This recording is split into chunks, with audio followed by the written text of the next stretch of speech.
You say if the DNA results prove you are not the father, next month's wedding is off. Is that correct? Yes, Your Honor. We were in the pool and we were swimming under the water and he kissed me under the water and I came up and I didn't stop it. I let it continue and we ended up having sex. For much longer, I feel like it will be more traumatic for everybody involved to find out later that he is not the father. And I had sex with Mr. Mitchell more times than I had sex with my ex. I had sex with Mr. Mitchell about every day and only once or twice with my ex. Entire wedding depending on one DNA test. If he's the dad, you're marrying next month. But if he's not, everything is over. That's exactly what's happening in today's story. Ms. Lohman and Mr. Mitchell's story is one of friendship turned complicated romance. It all started when they were just teenagers in high school. They got close, became best friends, and soon Mitchell moved in with Lohman's family because his own home situation wasn't great. Living together brought them even closer, and what started as friendship soon turned into something deeper. But there was a catch. Lohman already had a boyfriend at the time. Things quickly got complicated. Despite being in a relationship, Lohman and Mitchell secretly developed feelings for each other. Eventually, their closeness crossed a line, leading to a secret relationship behind her boyfriend's back. That's when Lohman found out she was pregnant. Now, this isn't a simple love story. Mitchell hopes the baby, named London, is his daughter because he genuinely loves Lohman. But he's got doubts, serious ones. If the DNA test shows he's not the father, he says there's no way he'll marry Lohman, putting their entire future together. On the line, Lohman is scared. She desperately wants Mitchell to be the father and save their relationship, but the question hangs heavy. Is Mitchell the dad, or has this romance been built on a lie? When Mitchell first met Lohman, they were just teenagers in high school, sitting next to each other in class, joking around and becoming good friends. Mitchell was going through a really tough time at home, feeling like no one cared. Lohman saw this and convinced her family to help Mitchell by letting him move in with them. Her family agreed, and Mitchell started living at Lohman's home. At first, things were normal, just two friends under one roof, hanging out and supporting each other, but pretty soon, their friendship started changing. Feelings got involved and things got messy. Even though Lohman already had a boyfriend, she and Mitchell crossed a line one night. It began innocently enough, a brief moment in the pool, but quickly escalated, and soon they were secretly together behind her boyfriend's back. They didn't just hook up once. This became a regular thing, and they weren't careful. No protection, no thinking about the consequences, just living in the moment. Then Lohman found out she was pregnant. Immediately things got complicated. She was still dating her boyfriend, so she convinced herself the baby had to be his, ignoring the fact she'd been spending more time with Mitchell. For weeks, she stuck to that story, pretending to herself that Mitchell wasn't even an option. But deep down, she knew there was a chance. By the time Lohman admitted to Mitchell that the baby could be his, things were already complicated. Her ex-boyfriend disappeared completely, leaving everyone confused and uncertain. Mitchell wanted to believe the baby was his, hoping he could finally have the family he always dreamed of. But with so much uncertainty and a wedding approaching fast, their relationship now depends on the DNA test results. The courtroom gets tense right from the start. Lohman looks nervous, fidgeting with her hands, hoping the DNA test confirms Mitchell as her baby's dad. Mitchell, though, stands quietly, arms crossed, looking uncertain, like he's bracing himself for bad news. Right away, Lohman says something that shocks everyone. She admits openly that even though she knew Mitchell could be the father, she kept denying it. She wanted the baby to be her ex-boyfriend's just because she was dating him at the time. Mitchell's cousin jumps in, clearly upset, saying Lohman knows Mitchell is a decent guy and feels she might be using him emotionally. Mitchell explains his side too. He cares deeply for the baby, London, but can't ignore that Lohman was involved with someone else when she got pregnant.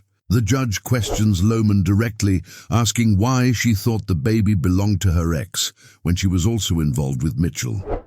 Lohman awkwardly says she thought the odds favored Mitchell because they had more frequent encounters. The judge immediately corrects her, saying biology doesn't work like that, causing a stir in the courtroom. The judge then pulls up side-by-side pictures of Mitchell and London, comparing their eye color and eyelashes. Lohman points out similarities, insisting the baby resembles Mitchell strongly, but Mitchell isn't convinced, saying those features could easily come from anyone. The cousin backs him up again, implying Lohman chose Mitchell because he's responsible and would never abandon the child. There's a noticeable shift in the mood. Lohman gets emotional, stressing she's never meant to hurt Mitchell or trick him. Mitchell argues back, saying it doesn't always feel that way. He admits they've been arguing constantly about London's paternity, damaging their relationship. Even the judge notices the tension between them, acknowledging that their arguments reflect deeper trust issues. At one point, Mitchell openly shares his confusion and hurt about potentially raising someone else's child. He confesses he desperately wants London to be his, but feels it's important to know the truth. Lohman breaks down emotionally, clearly regretting how messy everything has become. Even her mom, sitting beside her, looks stressed, sensing the emotional pain the uncertainty is causing everyone. Just before revealing the DNA results, the judge emphasizes that wanting Mitchell to be London's father doesn't mean it's biologically true. Everyone holds their breath, the courtroom silent, waiting anxiously for the life-changing answer. Lohman's main argument is pretty simple. She says that the timeline of her pregnancy makes Mitchell the likely father. She checked with her doctor, who told her she conceived between October 12th and October 22nd.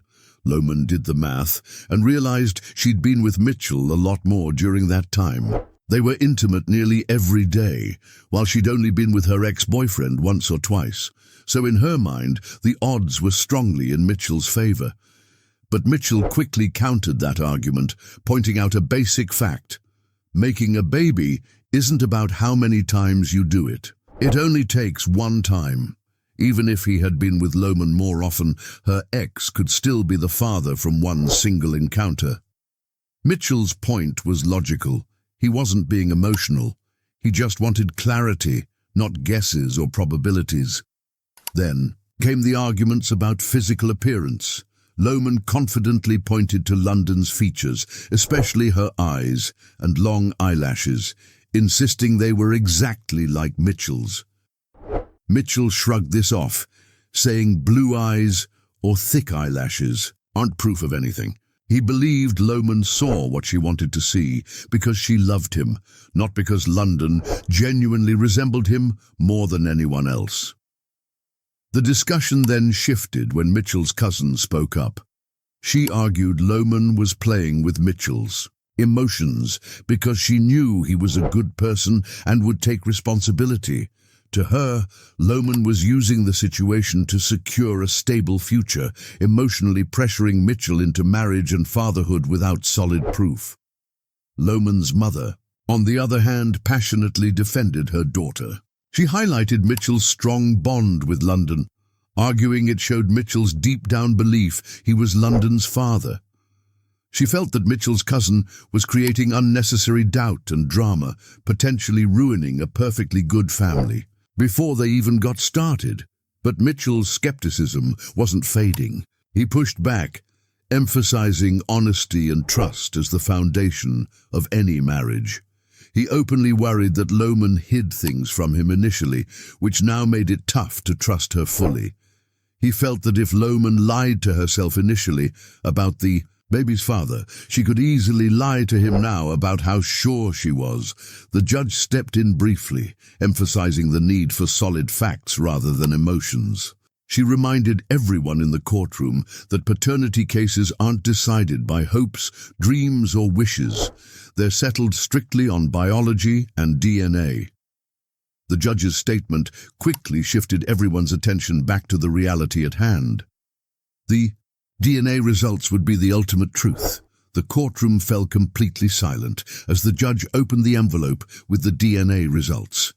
Everyone's eyes locked onto her, anxiously waiting. Lohman stood still, heart racing, desperate to hear that Mitchell was London's biological father. Mitchell took a deep breath, visibly tense. This single moment would change everything, their wedding, their family, and London's future.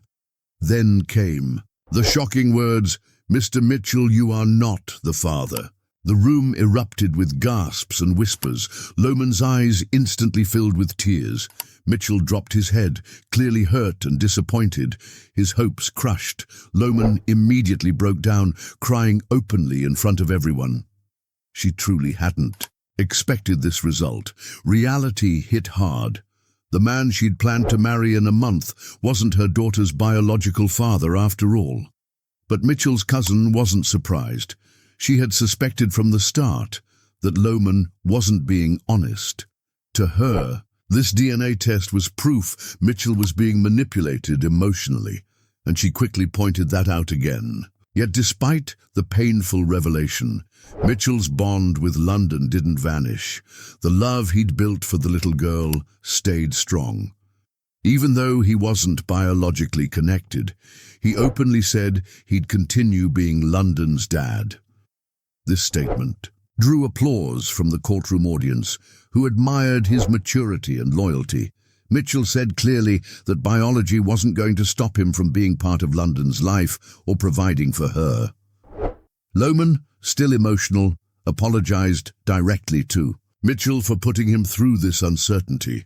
It was clear she was genuinely heartbroken and ashamed. Mitchell accepted her apology, reassuring her he'd stay committed to the family they'd built together, even without the genetic link.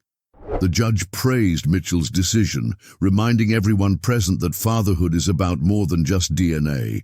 She highlighted the importance of love, commitment, and responsibility, all things Mitchell had shown since London was born. This moment shifted everyone's perspective, proving family isn't always about blood. It's about choosing to show up every single day. In the end, this case teaches us something powerful. Being a parent isn't always about biology. It's about love, responsibility, and choosing to show up for someone no matter what. Mitchell decided he's going to remain London's father, proving that real family bonds go deeper than DNA. Lohman learned a tough lesson about honesty, trust, and responsibility.